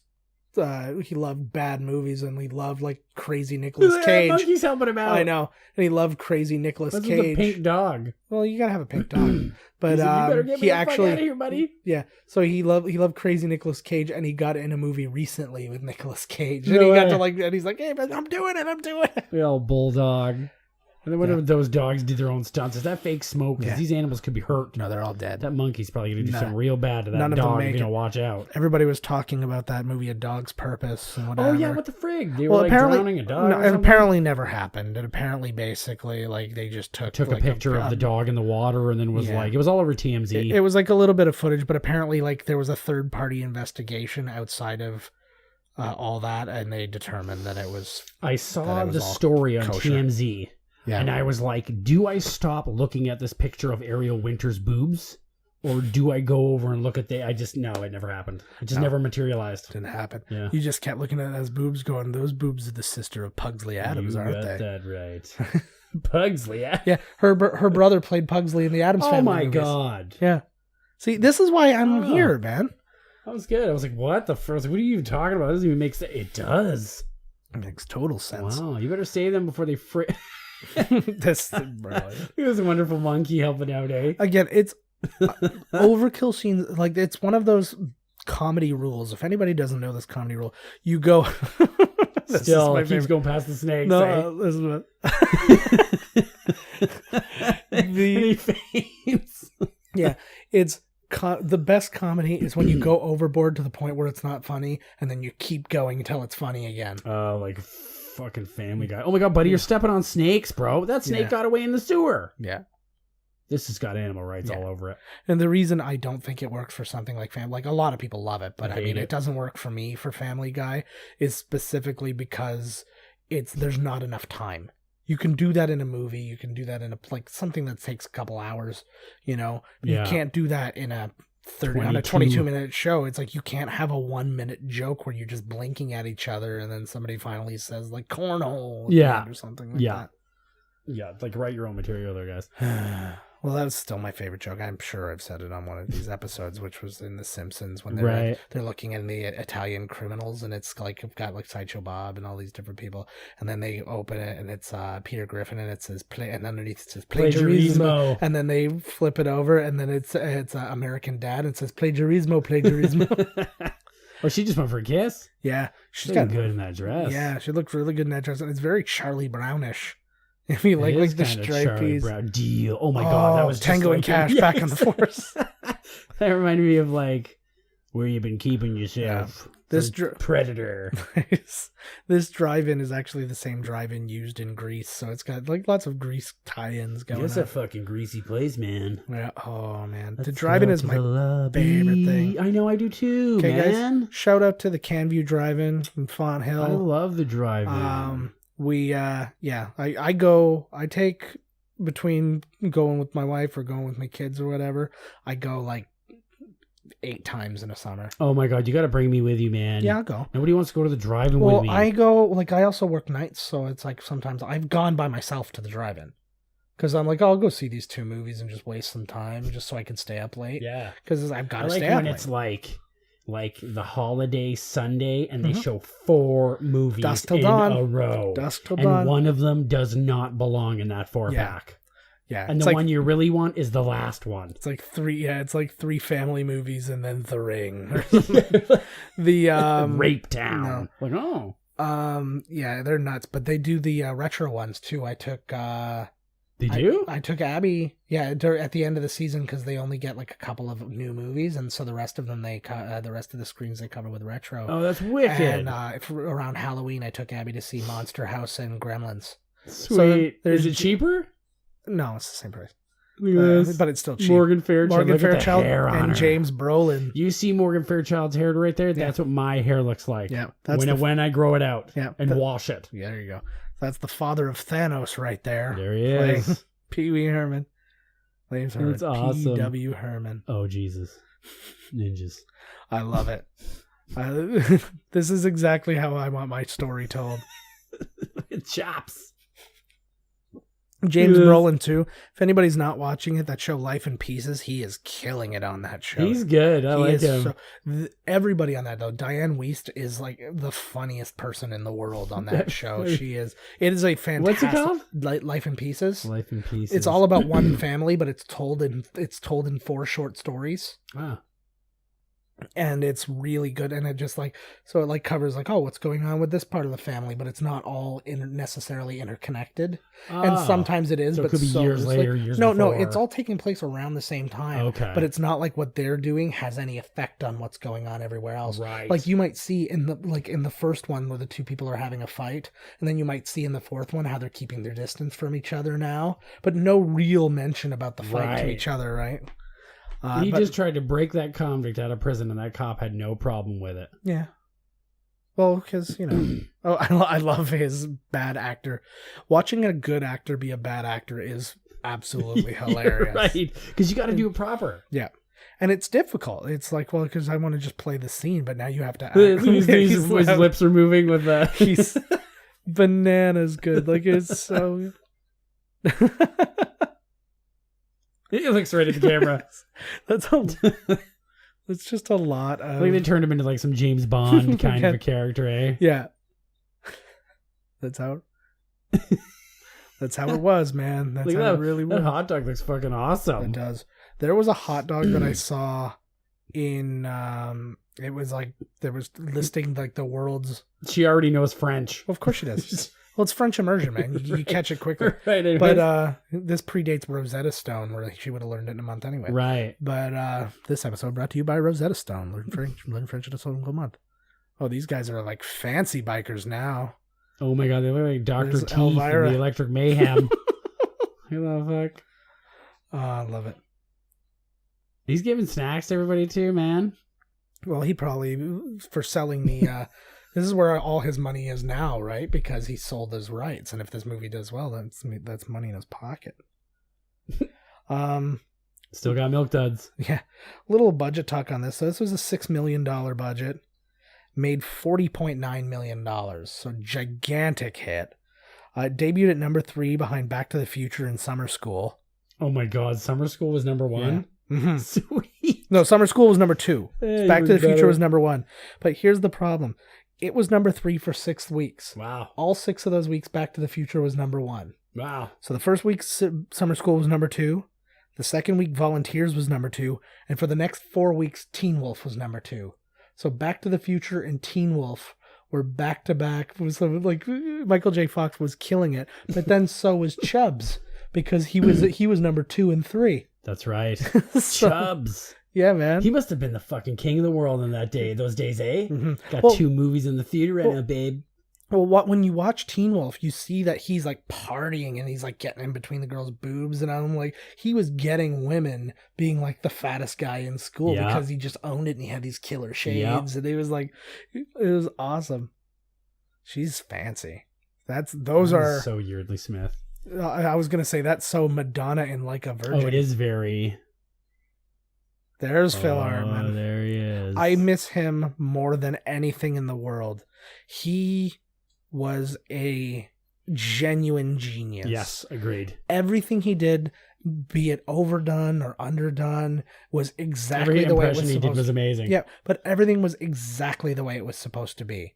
Nothing was like, you never heard him say, oh, he needed to back off this character, or he needed to like bring it a little bit more. It was always perfect. Yep. And it was just, and like a lot of the things he played are very normal. But then at the same time, some of the things, like he was in Three Amigos.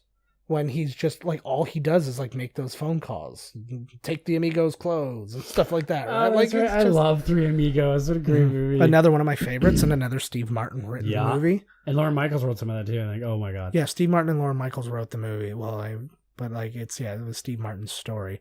That's another one. We'll do that because that's one of my all-time favorites. Oh, there's the pink one. Yay! And then he's got all the snakes. Is Pee-wee gonna go in for a big slappy Pee-wee kiss here? Yeah, he's gonna ask her to piss. Gonna ask her to kiss my Pee-wee. Never said that to Look at that weird nose. I know. Is that a nose job at that point? I think so. I think it's a lot of nose jobs. Like it's you know something's fucked up when you don't have round nostrils. They're just slits. It's like you slit can't. strolls. Yeah, if you can't pick your nose, don't bother. Making out with Josh Brolin. Oh, yeah. James Brolin. James, yeah. Josh was a child Just give at this me a point. Brolin. Blank Brolin. Bring it on. What a great Hey, movie. where was Pee-wee his Herman bike? as himself. What? Where was his bike? It was the kid in Hollywood. Yeah, the Hollywood kid right. had it. I like cast 5 people. That's it. It's like everybody else, you're not the cast. You're just people. You're in order of appearance. You're just whatever. I'm trying to like recognize names. Toru Tanaka was the guy who was Odd Job. Yeah, Just a great wild name, guess. Professor Toru Tanaka. Well, yeah, that was a pretty decent guess. Hey, you know the one Asian in this movie? It's all right, buddy. Tanaka. Can't get anything past me. That's right. You nailed it. I want to be Biker 3. Yeah, so there's Cassandra Peterson as Biker Mama. That's her, Cassandra Peterson. Yeah. So yeah, Biker Mama. Oh no, there's another Asian guy, Japanese director, but none of the other guys. All the other guys were technically extras, I guess, because they were not. Corey and Tracy Eubanks. Nice. Were they Bob Eubanks? I think they're relatives to what's his name? Kevin Eubanks. Kevin Eubanks. Oh shit! One of the stuntmen's name was Don Happy. I like that. Which one you say? Do you think he was just like caveman, like Don Happy, Don Smash? Yes. I think that's exactly what he was like. Oh man, what a fun movie! What could be stolen from you that you would do like Pee-wee? Where I would go to the extremes. What would it be? It has to be an object. It can't be something living. Because I was gonna say like my chinchilla, but fuck that chinchilla. Yeah. I'm gonna steal it and eat it. It's so soft, dude. It's wonderful. So soft. I tell you something, man. It's like fucking a cloud. I wish sometimes that I could be shrunken down to her size so I could bang that sweet chinchilla pussy because she deserves it. She's a good girl. She deserves it, but I can't. It made me choke. Can't even get my little pinky in there, man. I tried to finger it. just get like the smallest little magic bullet you can get. And just, what can I get stolen? I don't know. If it was back in the day, it would have been like my N64. Yeah. If you just stole my N64, I fucking lost it. I would probably my camera.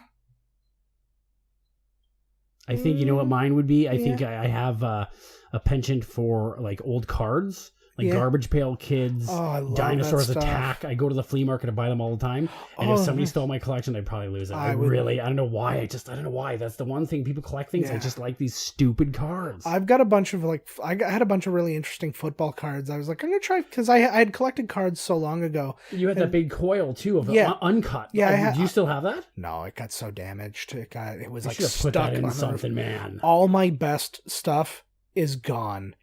Somebody who we grew up with stole my Wayne Gretzky rookie card. Right here. I would never. If only. No, he stole it when he moved away. And it crushed me, especially because one just recently sold for like $2,500. But or like some G.I. Joe that you beat the shit out of. They're like, hey, if you would just not stuck this up your ass. Well, there's another one. I had the entire... Now, this is the thing from the back in the day, but this was all my fault because I was a kid and I played with my toys, God forbid. Yeah. My cousin gave me the entire collection of the Star Wars action figures. Like, the Luke Skywalker where like the lightsaber slid out of his hand, and same with the Darth Vader and the Obi-Wan Kenobi. And so we had all that awesome stuff. It came in the case, so they all had their own spot. It was like 30 different guys, and I had the Millennium Falcon in full. I remember the Millennium Falcon. Yeah, so I had all of those, and I had like just the useless guys, like the Trandoshan, the guy who's got like the elephant face. The guy's so useless, I don't even know who that guy is. But there were so many of those guys. But then I had like the Lando with the cape, the separate cape, and all that good stuff. That separate cape was like huge. That's all that shit. Well, it was, and that's the thing. It's like from a toy collector's perspective, those things are worth, like that collection. I probably could have got like 15 grand for.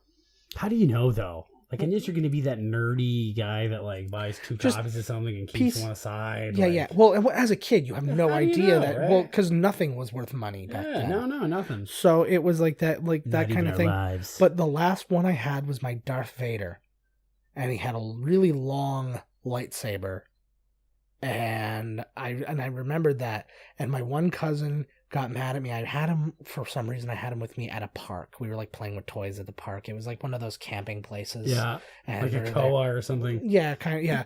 And we were playing, and he got mad at me, and he took the thing and he threw it up into this area where I couldn't get to it, and I just didn't have it anymore. It was gone. And I had to tell him, it was last Christmas. I was like, yeah, I read this article that one of those sold for $2,000. Did you then say you owe me $2,000? Yeah, I stabbed him in the heart. Oh, great! That's totally worth $2,000. I was just like, so much of that. It was like, if I would have kept all those things and I didn't lose my cards, and if that like unfolded, because that unfolded when I had a Bobby Orr card. It wasn't like a rookie card or anything, but it was like that was the era. Yeah, so I mean, that was like holofied. Yeah, it was completely uncut. Yeah, because they're uncut. They're on because it was rare. It was so super rare. Off from the factory with it before it got cut or something. Mm-hmm. So it was so. Yeah, it was so worth it. And like, had I had all those things and in the right condition, I mean, Jesus, I could have paid for school. I could have bought a car. I could have bought more toys. Stuff. I definitely would have bought more toys. Sell those later. If anybody, my Instagram is JK Findlay. If you look way back into my past, I did for a buddy who collects the Star Wars figures. He bought the Rancor action figure, which is like considerably big. Guy? No, the big one in Return of the Jedi that tries to kill Luke when he's like trapped down. And buddy's like, ooh, crying. Yeah. He killed my monster. And so my buddy purchased it, and he was like, it's in the falls. Would you mind going to get it for me? And then I'll give you the money for it on Monday, because I was going to see him on Monday. So I had a whole weekend with this thing. So I have a series of pictures that I took with this. I took like 8 or 9 pictures, and I posted them all on Instagram so you can see what I was doing with it. We watched Return of the Jedi together. So I got a picture from his like point of view, like just over his shoulder, watching his scene. and then I put him in my bed, and he looks like he's like sleeping in the bed. But you keep that toy. It was right next to my sleeping wife. And I wanted to take like a wide picture so it looked like he slept with my wife, but I just like, I just respected her privacy. And then I had him like when he rode on the train, I put the seatbelt on him when I drove him home from the thing. So it's just a bunch of those things. Or just search A Rancor's Journey. I don't think anybody else took pictures under that. So hashtag A Rancor's Journey. You'll find it. Something awful is going to come up. Guaranteed. Yeah. It depends on how you spell rank. Core. Yes. RANKCORE. Don't do that. Yeah. Don't do that. Rankcore.com. That's when stinky people are being chased and they have to get from A to B as fast as possible. All right, well, seeing as the credits ended like 4 hours ago, I think we can wrap this one up. We hope you enjoyed the episode of Pee-wee's Big Adventure. We hope you enjoyed seeing an out-of-focus Tom Berenger for a couple minutes. Oh, yes. We will be back next week. We will. With something. Something, that's for sure. We honestly... We'll be rambling about something. Yeah, we honestly don't know when this one's going to air, so I mean, it might be hot out right now. They don't know if we're not... We should do one where we don't actually watch the movie at all. We just pretend. Yeah, you did it. You'll just say some facts. And we'll be like, oh, look at that. There are a handful of movies that I could do that, but I would still see it in my mind's eye. Terminator 2, I could do it for. Yeah. It's like, and lots of comedies for me. Like I'm thinking of like a Three Amigos or something like that. It's I could get through pretty much the entire damn movie. I could do Three Amigos too. Yeah. Yeah. So tune in next week. We'll let you know what we're going to do the following week. That's how this show works, if you haven't figured it out yet. You watch the movie, and then 2 weeks from then, we'll tell you what we watched. There you go. How about that? Figure it out. That would be a great. You figure it out because I'm not gonna. That would be a great one to do. Is we actually comment on the movie, and then whoever guesses what movie we were doing commentary on wins the prize. But there would have to be certain things you couldn't say. Yeah, you like could the actor. Well, you could say some actors, but none of the main actors. None of the main actors. You couldn't say any of the character names. No character names. And no plot synopsis, I guess, right? Yeah, or very vaguely, because everything's the same. Yeah, little actions. Your daughter got kidnapped. Yeah. That's every fucking movie going. Right. Damn it. So that may happen. That may happen one day when Todd and I are looking to spice it up, and if people start emailing us, and we have appropriate prizes to give. I have some prizes. They're all pictures of us. Darnell versus Tristina versus Griffrau. There is the copy of Marked for Death, our first movie. Signed by Steven Seagal. It's not signed by Steven Seagal, but we will sign Steven Seagal's name. One of us will forge Steven Seagal's name. Yeah, that's fine. That was twice. Bobby Moynihan did that on a show one time. He gave somebody a copy of, it was like a copy of Lost. Right. With his signature on it. He just signed. He's like, yeah, I signed. I remember somebody at one of those pawn shows had a picture. It was like of a big star, and another big star signed their photo, like as a joke, because the person didn't know they were. That was and the picture was worth like astronomical. It was like. Yeah, because it's as rare as it could possibly get. It was like Bob Hope signed it, and it was Cary Grant picture. Yeah. Or whatever, like. In irregular. Yeah, or something. Cool. All right. Word. All right, well, go find those irregular autographs, and you can get our irregular autograph if you are our first super fan. Email in, go to miscastcommentary.com. You know how to find us. We talk about it. And if you watch us on YouTube, I have a crawl that tells all the information. All of it. Yeah, it's all like it's Todd's in the tub right now. No, it's our Twitter stuff and all that kind of stuff. So you know how. So if you don't know how to follow us and you can't find the website, go to YouTube, look up Miscast Commentary. All the podcasts are there. All of them. Yeah. And if you live in San Francisco, you just heard them all. You did. San Fran's loving us, eh? And I'm loving San Francisco treat. I'm terrified that it's some kind of weird bot that's fucking up our numbers. Oh god. So if you're from San Francisco and you're actually listening. Nobody's listening. Russia hacked into our podcast and they're making us think like we're big superstars. Thank you, Comrade Putin. Thank you. Because Vladimir. I needed that. All right, guys. It's late. I'm tired. I want to go rub up against my wife. Your life. Well, I was going to say the same thing. I'm going to rub up against my life. That's what I'm going to do. I'm just going to stay out here and just be like, what's happening? What's become of me? All right. We will catch you guys next week. I promise. Yeah. Night. This has been Miscast Commentary with your hosts, Joe Finley and Todd Murray. Executive producer, Joe Finley. Be sure to like, comment, and subscribe to the podcast wherever you listen. Visit www.miscastcommentary.com for all news related to the podcast. Miscast Commentary is a Miscast Media production.